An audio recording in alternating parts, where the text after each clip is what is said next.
There is a secret island I have been going to for over 40 years that is my idea of paradise. I can get there by either riding my bicycle for 45 minutes, then taking the ferry, or I could paddle my kayak from my apartment in an hour and a half. The island is the largest urban car-free community in North America. Less than a mile away, you'll find this.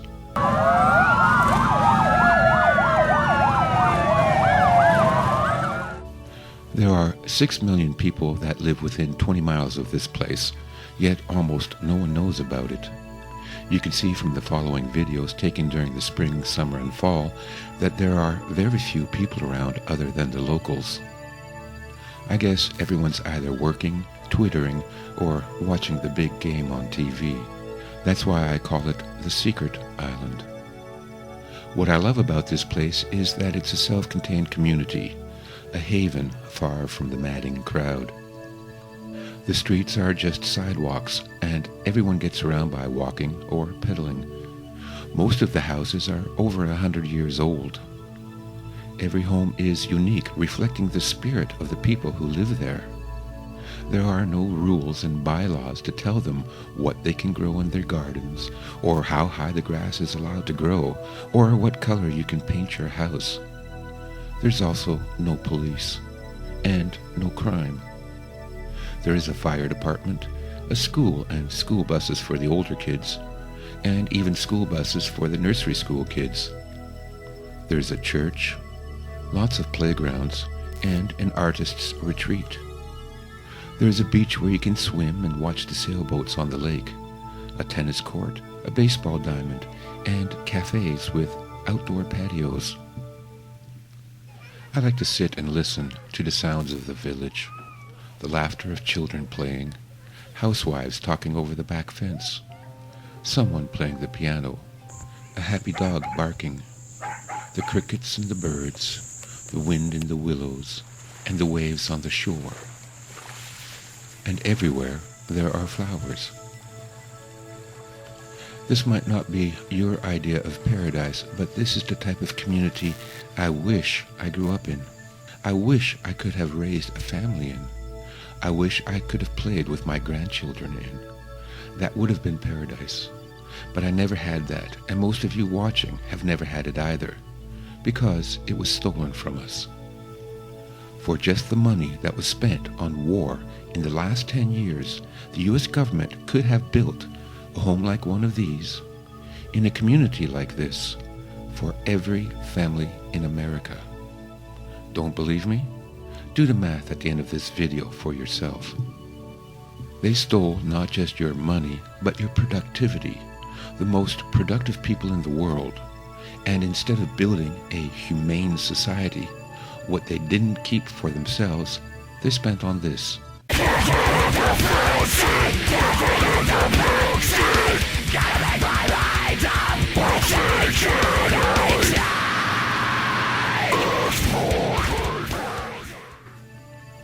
And here's the kicker. The money you pay on just the interest on the money stolen from you would have allowed you a 2-month paid vacation every year. Imagine taking every summer off to stay home and raise your family, to teach your kids how to play ball, how to swim, how to paddle a canoe, taking them out for an ice cream sundae at the cafe, having neighbors you can trust to babysit while you take your spouse out for dinner, and a romantic walk along the boardwalk. But all that was stolen from you by 100 or so psychopathic monsters whose hatred for humanity burns so hot that not even your unending suffering and misery can quench their thirst for destruction. If left unchecked, they will end up destroying all life on the planet. That's what psychopaths do. That's what they always do. If we stop spending money on pointless wars now, the money we save could build human communities and businesses all over our country, and we could do it in 5 years. Don't show this video to your children or grandchildren, because what will you say when they ask you how you let them steal paradise from you, your future, their future, to produce nothing but death and destruction? What will you say when they ask you, why didn't you try to stop the bad men, Daddy?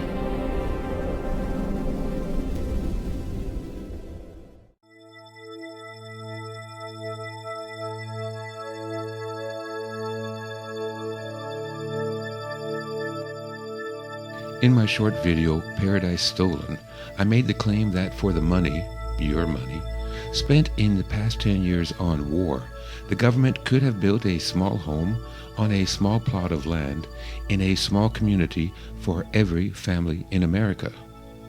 I used this as an analogy of what could be purchased for the money spent on illegal and immoral wars.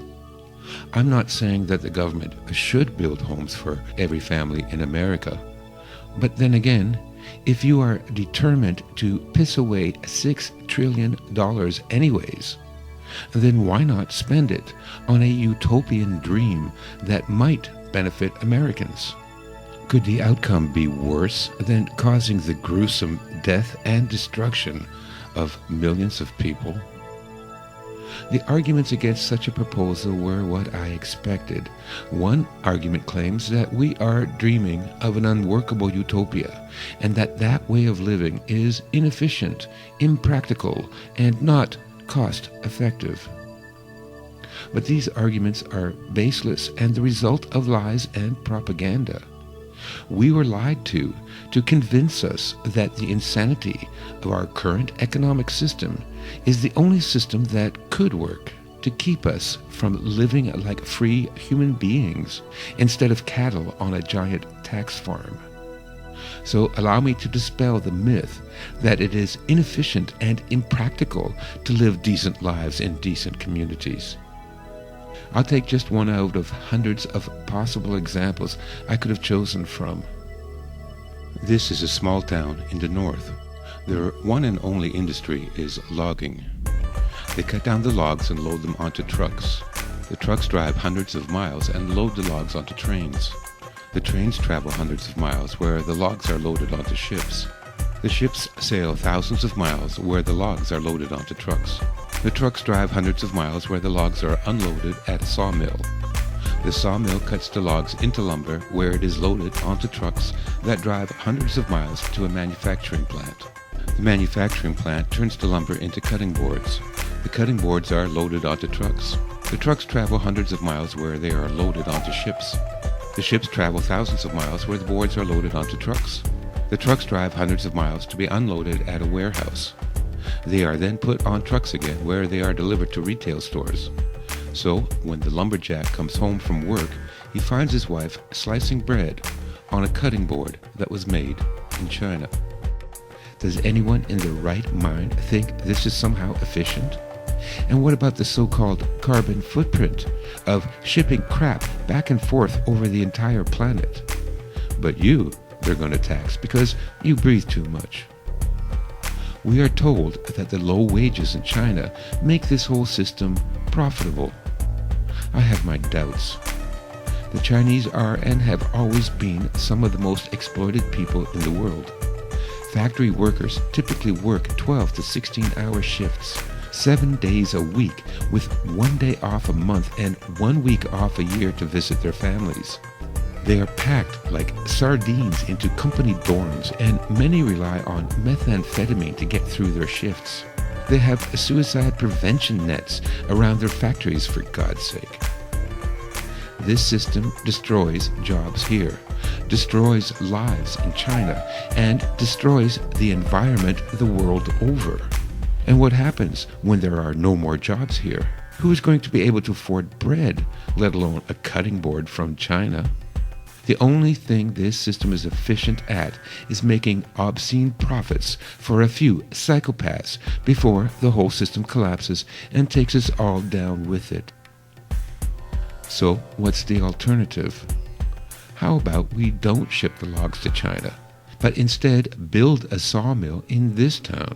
And not just a sawmill, but a paper factory, a furniture manufacturer, a log cabin kit builder, craftsman workshops, and artist studios.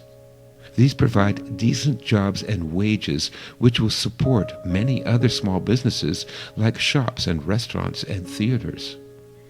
And to make this sustainable, we don't just clear-cut a forest, but harvest only a percentage while planting tree farms and something like hemp fields, so that the reduced production of trees is offset by another industry manufacturing rope and linen and thousands of other products that can be made from hemp.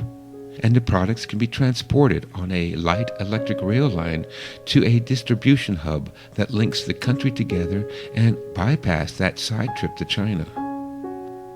I can't give a solution to all the possible arguments to this idea in a short video, but once you start to think along these lines, you will find solutions on your own. But don't take my word for it. There is actually a historical example of how such a sustainable system really worked for a while, and that place is America in the 1700s, until the bankers arrived.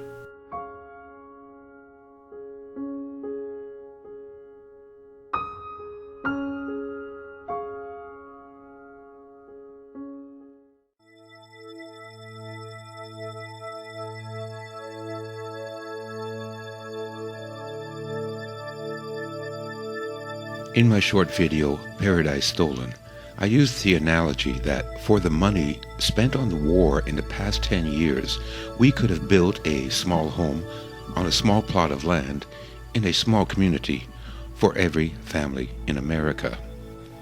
A common argument against this idea is that there just isn't enough room in all of America to provide people with decent homes in decent communities. But this argument is baseless and the result of lies and propaganda.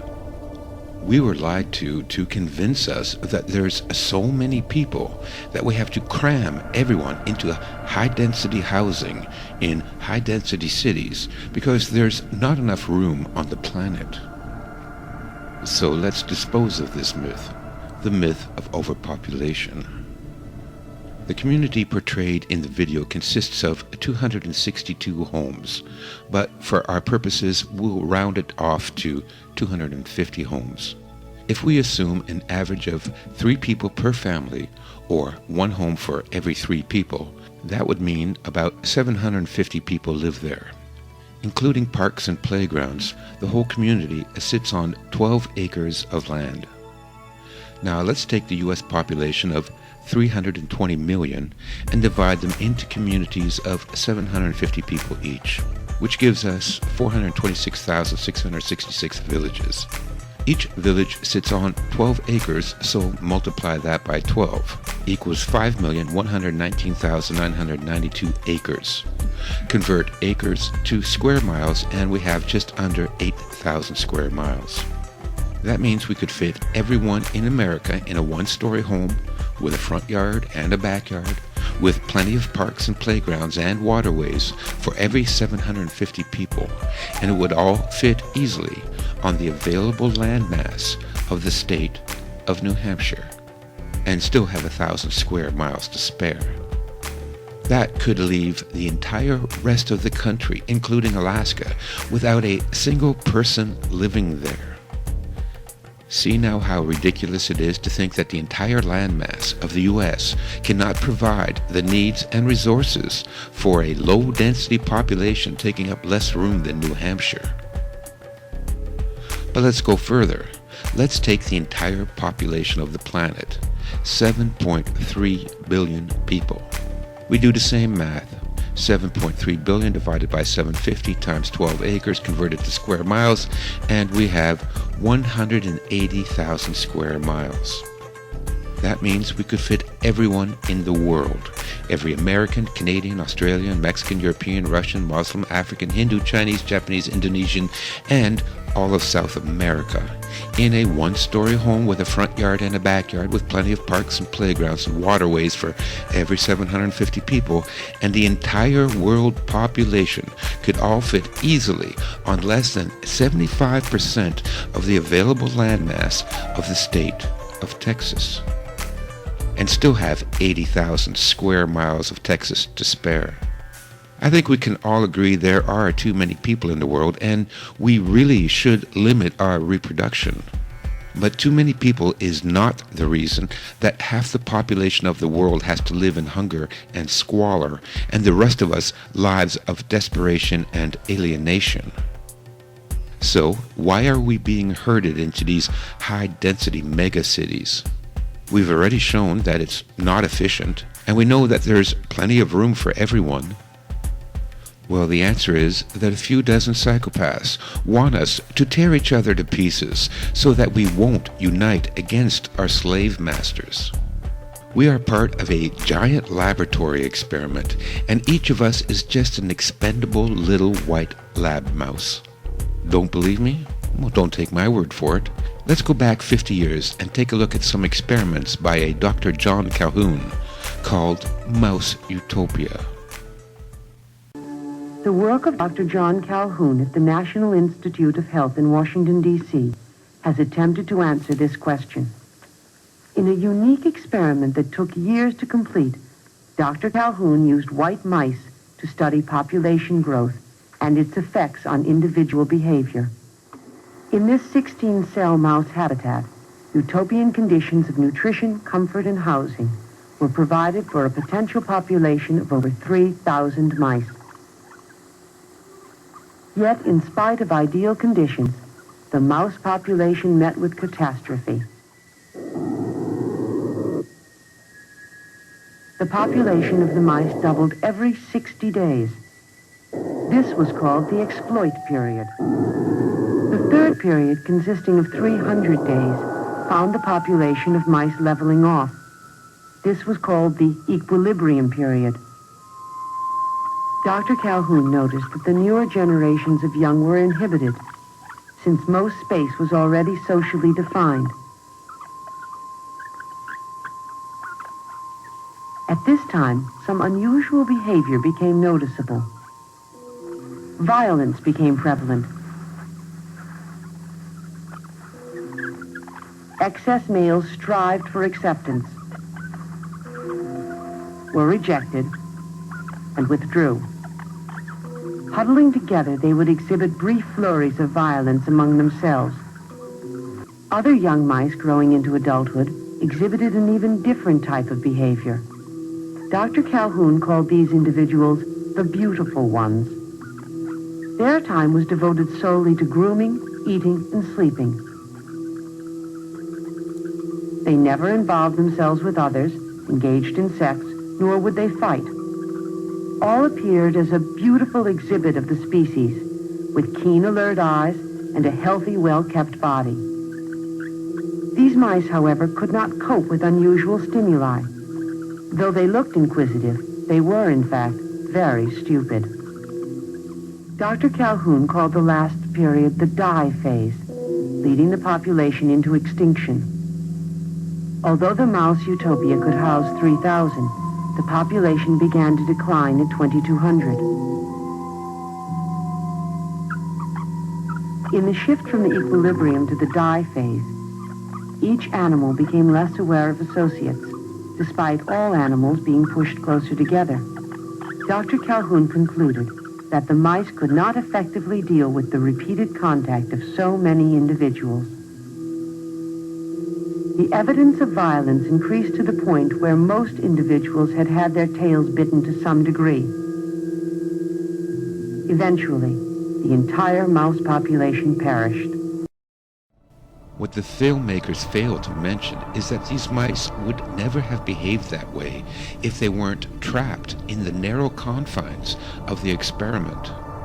These behaviors and conditions would never exist in nature. It is only an artificial, closed system that causes these problems. Still wonder why we are being herded into cities?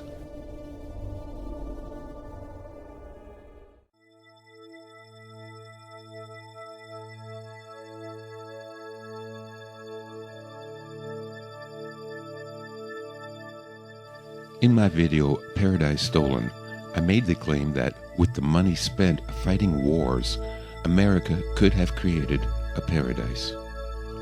The reason the government gives for stealing $6 trillion of your hard-earned money is that they are just trying to keep you safe from terrorism.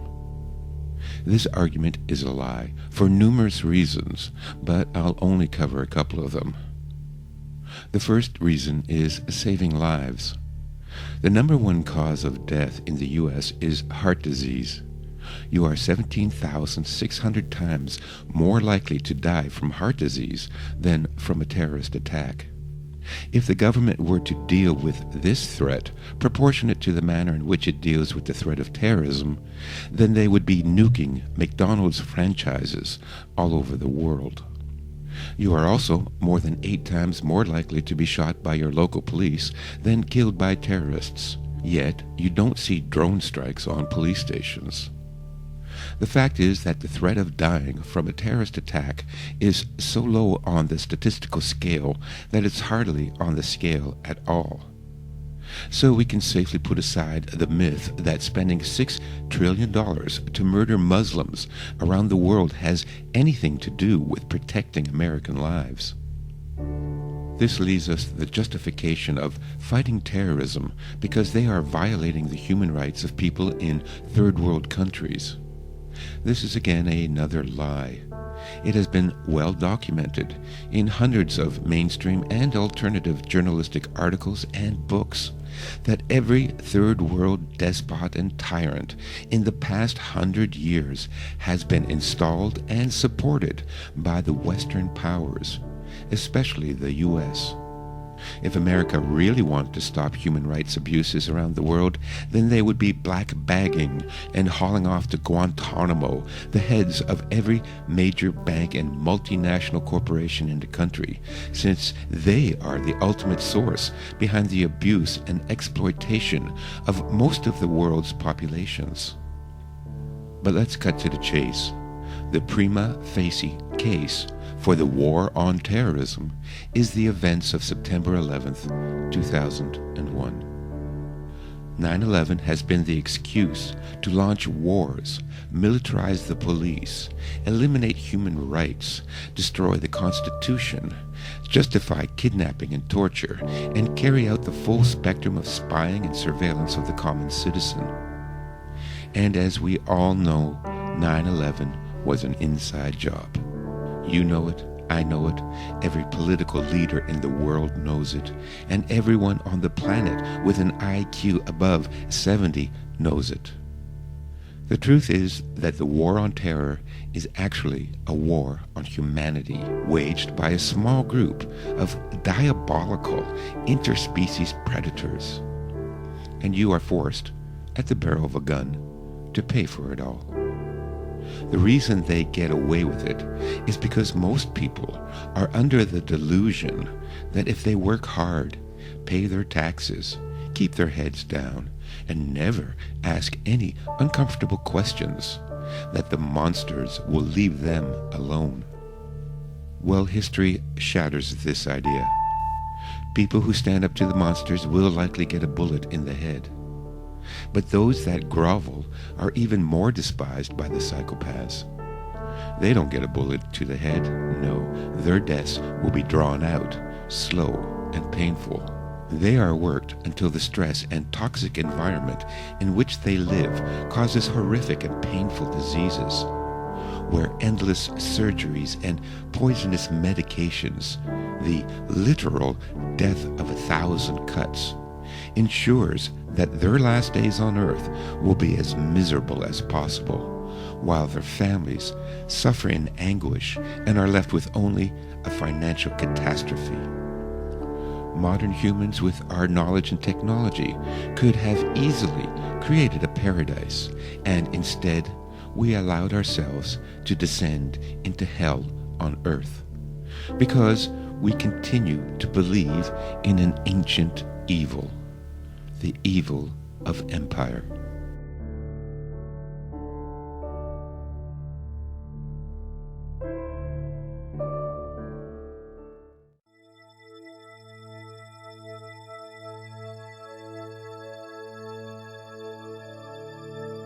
We live in the richest country in the world.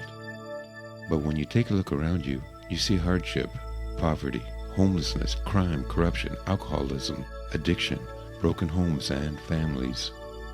Everybody worries about money, day and night, how to make more, how to spend less.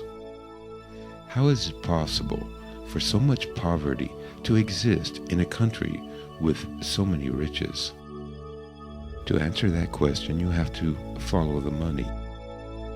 I'm going to use the same example I used in my video, The Myth of Efficiency, and retrace the route from raw lumber to finished product, a cutting board, to show you where all the money went. This is a lumberjack. He cuts trees to sell to sawmills. The lumberjack has to pay a lot of taxes. There's tax on the equipment he buys, tax on the gas he uses, tax on the licenses he needs, tax on the cutting permits, tax on the insurance he's required to buy, and when the lumberjack gets his paycheck, he has to pay tax on that too. Now, the lumberjack couldn't hope to stay in business if he paid all those taxes himself. So he has to include a proportion of the tax expense into the final selling price of his logs. That's part of the cost of doing business. This cost is called a hidden tax or embedded tax. The lumberjack has to get his lumber to the sawmill, so he hires a transport company. The transport company has a lot of taxes to pay. There's taxes on the equipment he buys, tax on the garage he stores his equipment in, tax on the gas he uses, tax on the licenses he needs, tax on the transport permits, tax on the insurance he's required to buy, and when the truck driver gets his paycheck, he has to pay tax on that too. Now, the trucker couldn't hope to stay in business if he just paid all those taxes himself. So he has to include a proportion of the tax expense into the final cost of transporting the lumberjack's logs. The lumberjack has to include the costs of shipping, including a proportion of the shipper's taxes in his selling price. So the lumberjack is paying a tax on tax. When the sawmill buys the lumber, they are paying taxes on taxes on taxes. But the sawmill has a lot of taxes to pay too. All of these taxes are likewise included into the price of finished lumber. The sawmill has to hire a transport company to haul the lumber to the manufacturer, and so must pay a proportional amount of that shipper's taxes as well. When the manufacturer buys the lumber, he's already paying taxes on taxes on taxes on taxes. But the manufacturer has a lot of direct taxes to pay too, which he includes into the price of his cutting boards. Now, the manufacturer has to hire a transport company to ship his cutting boards to the distribution warehouse. And of course, he has to pay a proportional amount of the shipper's taxes as well. I know, this is getting repetitive, so let's skip ahead. The manufacturer sells the finished product to the wholesaler, who sells to a retailer, who sells to the housewife. During each exchange from raw lumber to finished product to all shipping and storing in between, the cost increases to pay the taxes each party is responsible for. But wait, it gets worse. All those taxes don't just pay themselves. All the lumberjacks, truck drivers, manufacturers, wholesalers, and retailers have to spend dozens, if not hundreds of hours filling in forms, writing applications, arranging for inspections, filing receipts, and then hiring bookkeepers and accountants. The bookkeepers and accountants have a lot of taxes to pay, and so, well, you get the idea. The time and money spent paying taxes and complying with regulations is called the cost of compliance and accounts for about 12% of a business's operating expenses. These costs are likewise passed on to the consumer. Not even teams of forensic accountants can figure out what percentage of the cost of goods and services are directly due to hidden taxes. But by the most conservative estimates, it is at least 25%. By the time you purchase a product, you are paying a portion of dozens of taxes on taxes, and even paying taxes on the cost of paying taxes. But wait, it gets worse. The housewife who buys the cutting board has a lot of taxes to pay too. A middle-class taxpayer has to pay on average 25% federal income tax. Then there's the federal Social Security and Medicare payroll tax of 13.3%. 5.65% of that is removed from the employee's paycheck, and the remaining 7.65% is supposed to be paid by the employer. But in reality, you pay the entire 13.3% because employers simply pay you 7.65% less to cover their costs.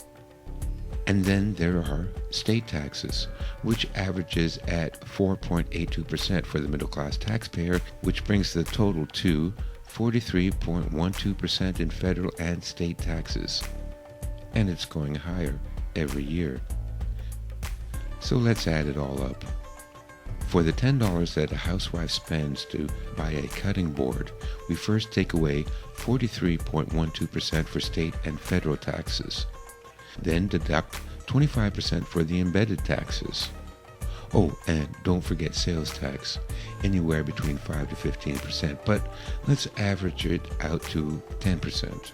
That brings us to a grand total of 78% of every dollar earned and spent going to taxes. That means if the housewife paid $10 for the cutting board, then $7.80 went to the government.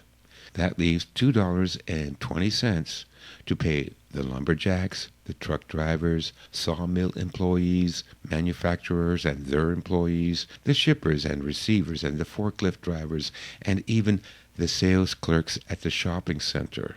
All have to live on that $2.20 while the government takes the rest.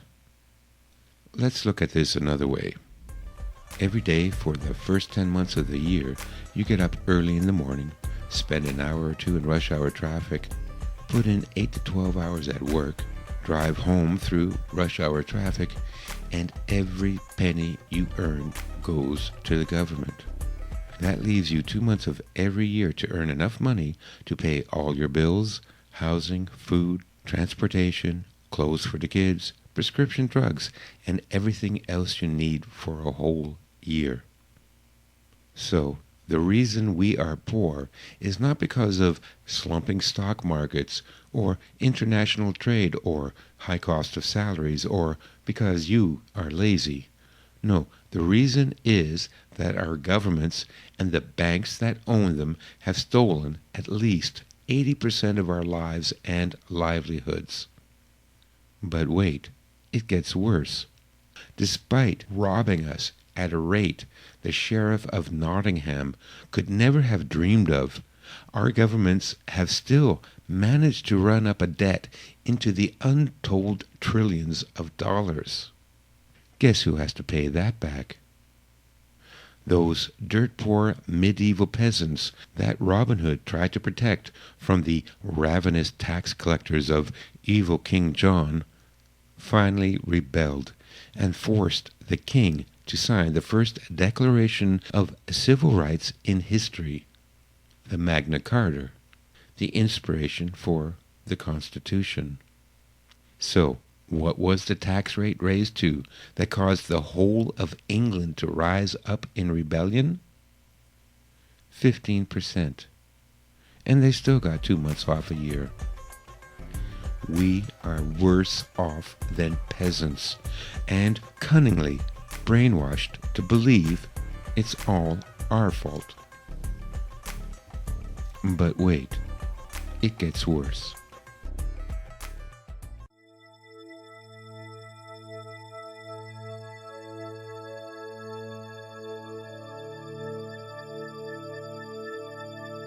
In my last video, I showed how governments and the psychopathic bankers that own them rob us of 80% of all the money we earn. Money that, if we were allowed to keep, could have gone to creating a paradise on earth for everyone. Despite exploiting their citizens on a scale never before seen in history, the state was still not satisfied and has been stealing even more money from us while we were sleeping. To illustrate how they have done this, I'd like to take you back 55 years to my first job. I was 6 years old, and on Saturdays, I was hired by the kindly old widow Robertson to weed the dandelions from her front yard. For 2 hours' work, she would pay me 50 cents. Now, working for 25 cents an hour may not seem like a lot of money, but for a kid in 1963, it was a small fortune. After washing up and wolfing down a PB&J sandwich and a glass of milk, I would take my newfound wealth and head to the corner variety store. There, I could choose from dozens of items to purchase. I could buy 5 10-cent chocolate bars, or 5 10-cent ice cream cones, or 5 10-cent bottles of pop, or any combination of sweets and toys. I learned to diversify my investments, and typically I would buy a chocolate bar, an ice cream cone, a rubber band-powered balsa wood airplane, a ray gun-style water pistol, 5 cents worth of Bazooka Joe bubblegum, and 5 cents worth of red licorice strings. Fast forward to the present day, and what can you buy today with 50 cents? Not one chocolate bar, not one soda pop, not one toy. To purchase those items today that I purchased when I was a kid would cost at least $5. That means the purchasing power of our money, the value of our money, has declined by 90% in 55 years. This is called inflation and is the result of a fiat money system administered by central banks that steal another 5% of our earnings by paying us with money that has already lost value before we even cash the check. Our governments ensure we are paid with toy money, but the tens of thousands of hours we spend working our asses off is very real. And here's the proof and the twist ending to this story. Old Widow Robertson paid me with a 1963 silver $50. Those coins still contained 80% silver, and as of the date of this video, the silver melt value of that coin is about $5. In 55 years, it has not lost a single percent of its value or purchasing power. The reason is that silver and gold is and has always been real money. That's why they no longer mint coins with silver, because there would be no way for the banks to steal the value of your money after you received it. So now, we have billions of people working their lives away, enslaved to the almighty dollar. And when it crashes, as it always does, we will lose everything, and it will have all been for nothing. Thank you for watching. I made this series of videos to try and appeal to the blue pill crowd by giving them some truth without scaring them with a bunch of scary conspiracy theories. So send this out to your friends and relatives that still aren't aware of what's going on around. And I've got a few other projects in the works but I could really use your support, so if you can, kick in a couple of bucks. It would be much appreciated. Thank you, and goodbye.